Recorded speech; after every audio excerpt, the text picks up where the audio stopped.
So, hi everyone. My name's Stuart Sanders. I'm co-founder and I guess you could say Chief Technology Officer and Chief Security Officer here at Velocity Technology. We are a managed service provider and cybersecurity provider here in Hong Kong. The history of the company as part of Velocity Solutions Group is that we've been around for well over 20 years, dealing a lot with particularly regulated entities like hedge funds and so on. We have a good, solid foundation and are fairly well known within certain industries in Hong Kong. My own history here is I've been in Hong Kong for now 28 years. I've been working with both the finance and other industries since I started my own consultancy business back in the late 90s in 1997 and 1998. My passion has always been looking at security and aspects of that from the early days of dealing with Checkpoint's Firewall 1, which at one point held 80% of the market share back in the late 90s, and it was literally the only commercial firewall on the market. And that's kind of where we are at. So, I love what I do. I love talking to people about security and how we can help them. And obviously that goes into other areas such as obviously backup and disaster recovery as well, which is primarily what this seminar is about.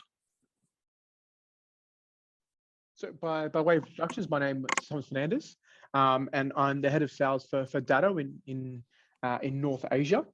My passion is disaster recovery as a service. Have been in this space now for going on 9 years, and have watched the evolution and the change of what was traditionally called backup and now is becoming disaster recovery. And if we look over as an arching theme, has now become what we're beginning to call cyber resiliency.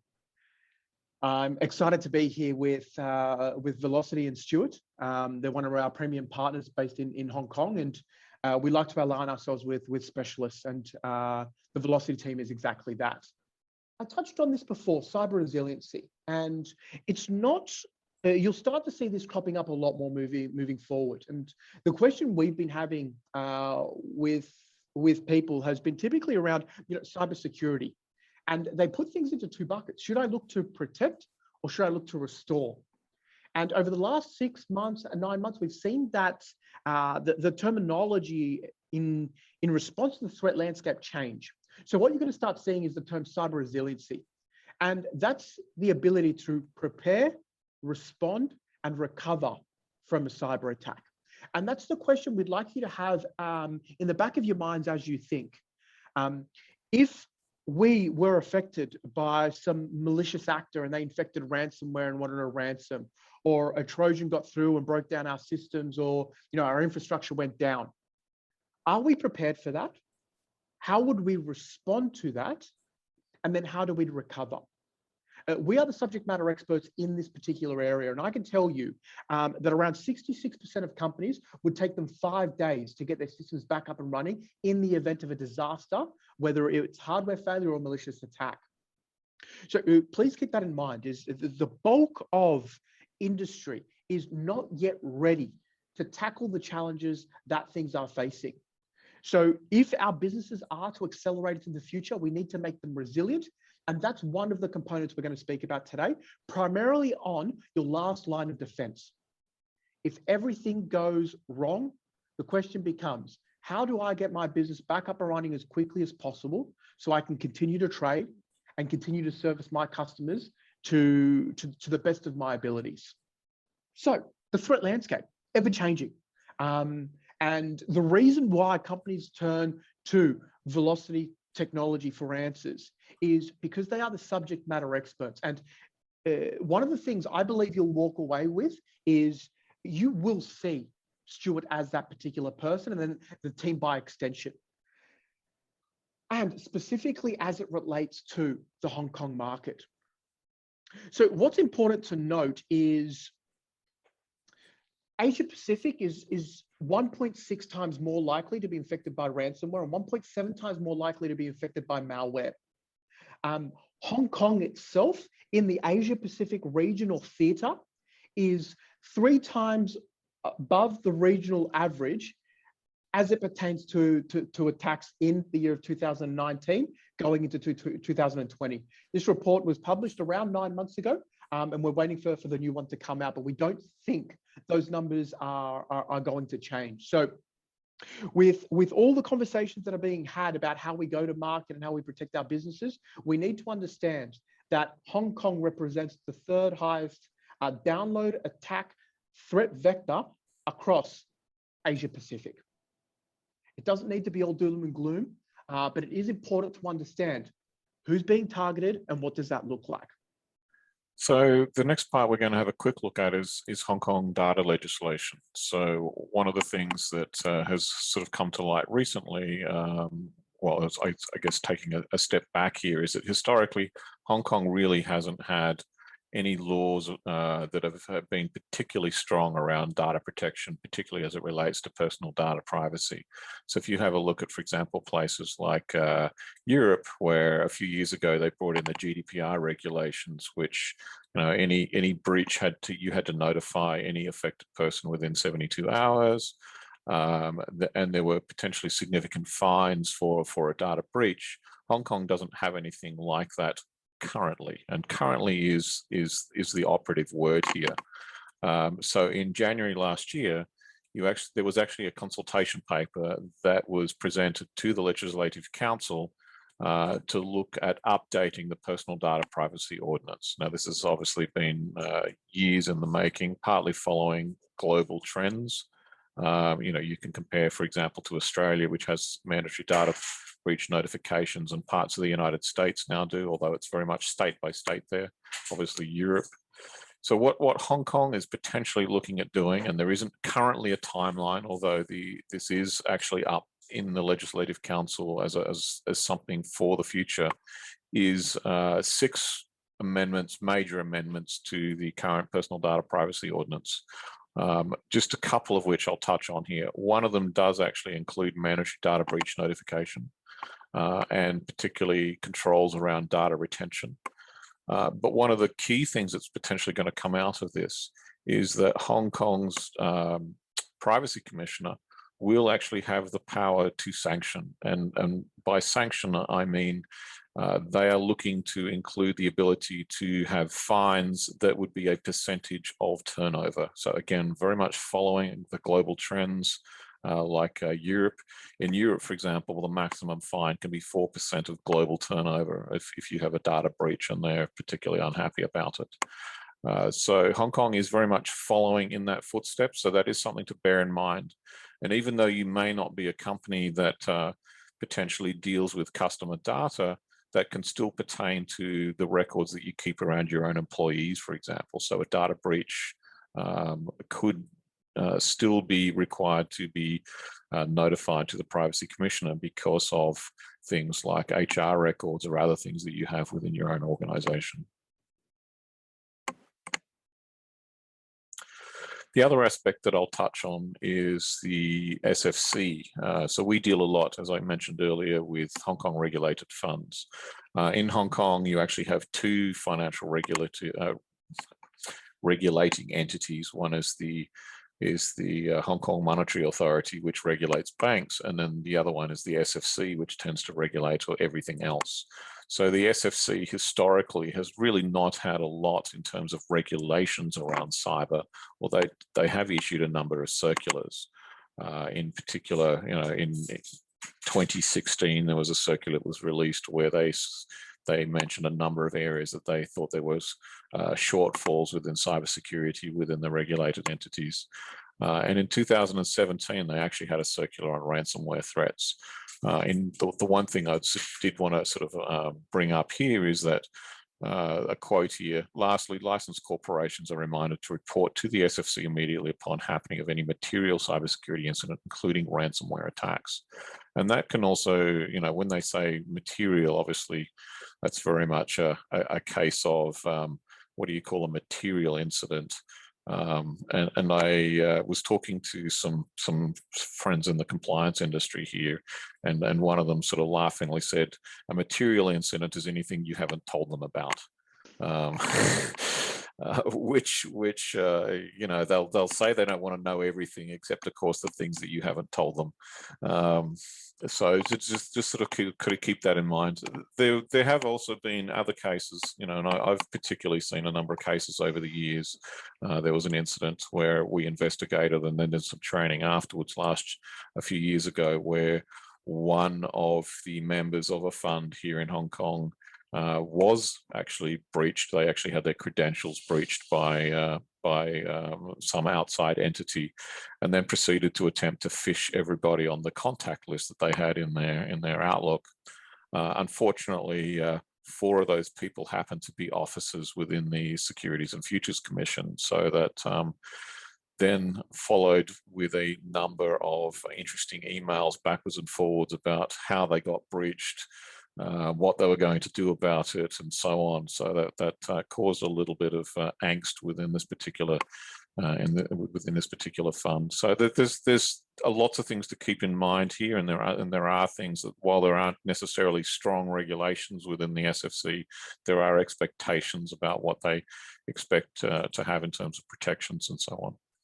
And what we're seeing is, so this is a government website that tracks the different types of breaches and ransomware attacks that happen within the Hong Kong environment, or the Hong Kong economy, I should say.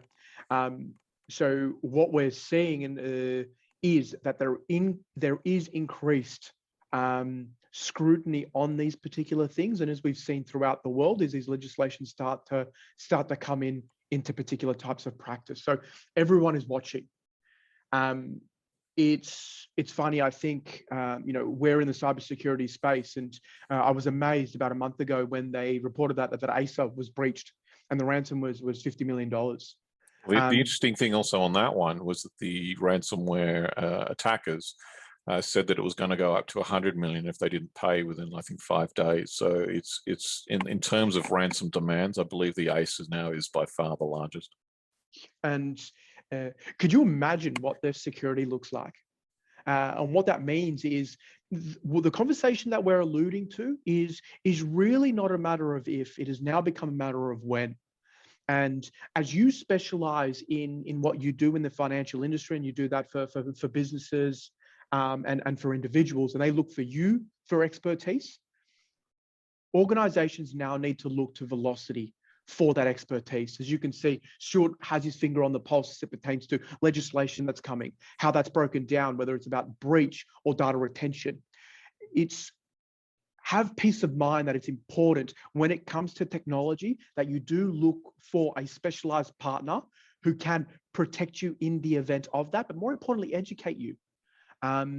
Because again, in my humble opinion, not a matter of if, but of when. A couple of other ones here too. So these are a couple of years old now, but data breaches in Hong Kong. You know, this is an article from South China Morning Post. I'm sure all of you are familiar. No, this is our local newspaper, talking about a jump in 80% of data breaches increasing over a 5-year period, and this is what led into the legislation that I alluded to earlier that's coming here. So the privacy watchdog wanted more power and resources to give future investigations teeth.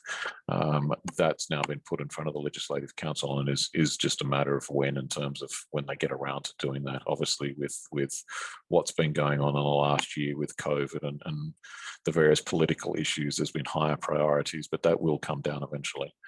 And of course, you know, there's always, you know, this is an example of, you know, GDPR effectively in action here. Cathay Pacific, a local company here, being fined over £500,000 because of a data breach that they had. You know, this is the type of thing. Obviously, it's not going to be that big with a smaller company, but you know, they're definitely, you know, the world is sort of gotten tired of breach after breach after breach, and legislators and obviously the sort of the privacy commissioners in various countries have said enough's enough. If you're not doing enough, we're going to protect the people and the data that you're being given, then we're going to do something about it.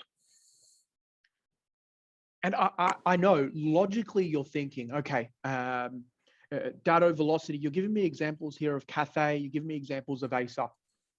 I'm not these organizations. I'm not going to get targeted because they're not going to be able to get $50 million in ransom, if you will. Funnily enough, the SMB and the SMB market is 4 times more likely to be hacked than larger enterprises. And the reason being is larger enterprises take a lot longer to crack into. They have sophisticated enterprise technology that they are able to pin to, again, make them cyber resilient. Protect, respond, recover. And it's funny that the reason why we're excited about going to market with Velocity, and again, Velocity and ourselves have been doing this for 7 years. The reason why we're excited to reinvigorate the approach and go out to market is because we have a solution that is enterprise grade but designed for the mid-market, as it contains to that technology itself, but also that price point. I hate to one of the things I'll just jump in here too is Please. that you've highlighted that SMBs and SMEs are more likely to get hacked. But largely, this is because there's not a single. There's not. Well, that's probably not strictly true, but let's say that 99% of businesses on the planet now rely on computer systems and data in order to run their organizations. And if you have data that is important to you, then by inference, that is also important to the attackers, because they can then either hold that to ransom or cause damage, malicious damage, if that's what they're trying to do here. If you have data that is valuable to you as a company, then it's valuable to the bad guys, because they can then hold that against you. And something I want to highlight is that backup is not disaster recovery.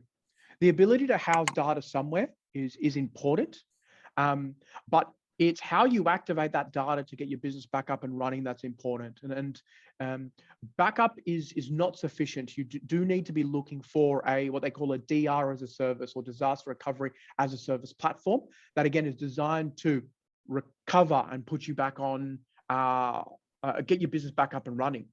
And the other thing that I'll just quickly highlight there as well is that the more sophisticated attackers these days directly go after backups. So a good example is a similar breach that happened, I believe, in December last year, where Foxconn in Mexico was attacked and had a $37 million ransom demand. The attackers actually wiped 40 terabytes, I believe, of backups prior to doing the actual demand, and wiped over 1,000 servers. So, just because you have a backup, one of the things that we often do as a company is that we go in, and I won't say it causes me sleepless nights, but it certainly gets me thinking, is what happens in a worst case scenario? What happens if somebody's actually been inside a company for multiple months and actually has worked out how to attack everything? So certainly with some of our longer and larger customers, we have multiple levels of stuff that will include something like Datto, but potentially even a complete offsite, offline copy of data in a fire safe on the other side of Hong Kong. So there are multiple levels of things that you can do here in order to do the protection that you need. And something we're seeing is the barrier of entry to send ransomware has decreased significantly. What we're actually seeing is, as everything is moving to as a service, right? I'm assuming your email now is with Microsoft, and you pay $30 a month to get access to their Office suite. Just like everything is becoming subscription based, the attackers are doing the same thing, and I shouldn't laugh. But what's happening is they're giving their malicious code to individuals, who then go out and then they just give 20% of the proceeds or the ransom back to the person who designed that particular type of code. Again, it is a matter of when, not if. This is an American stat, and we're an American company. We've been around since 2007. I hope you don't mind me using this. But FEMA is the Federal Emergency Management Agency. And what they do is they look after things that happen after an emergency, and cybercrime fits into that. And it's interesting to say that if a business is down for more than 72 hours, 60% of those small businesses, so SMB, typically close after 18 months. So this can literally cripple a business. Imagine if you were infected by ransomware or hardware failure, you couldn't work, and your customers needed to get a hold of you, and you couldn't literally get your systems back up for 5 days. The question I'd like you to ask, and I'm not going to answer it for you, is that what would your customers say, and would they still be with you? And if that answer turns into a particular place where I can't risk that, then you need to be talking to someone like Stuart. I'd like to, at this point, thank you all for spending your time with us. I hope you found it informative. I hope we were able to educate on, the landscape, Stuart giving his expert advice on what's probably coming down the pipeline as it pertains to legislation and the like. And hopefully you've been able to take something away. If you feel like you have a backup and you have a provider, ask them the things that you've learned today, put them to the test because you pay the money to do so. I'd also, with a hope and a heart, would like to thank Stuart for spending his time with us. He is a subject matter expert and has done it out of the kindness of his heart. Though, Stuart, thank you so much from our side. Also, thank you. And, to everyone that's been on the webinar, thanks for being with us. If you do have any questions, this is an area that I'd love to talk about. I'm happy to come and talk to you or talk over the phone or via a Zoom or a Teams chat. So, do reach out and we're happy to help in any way we can. Brilliant. Everyone, stay safe and have an amazing afternoon and an amazing month. Thank you. Thank you, everyone.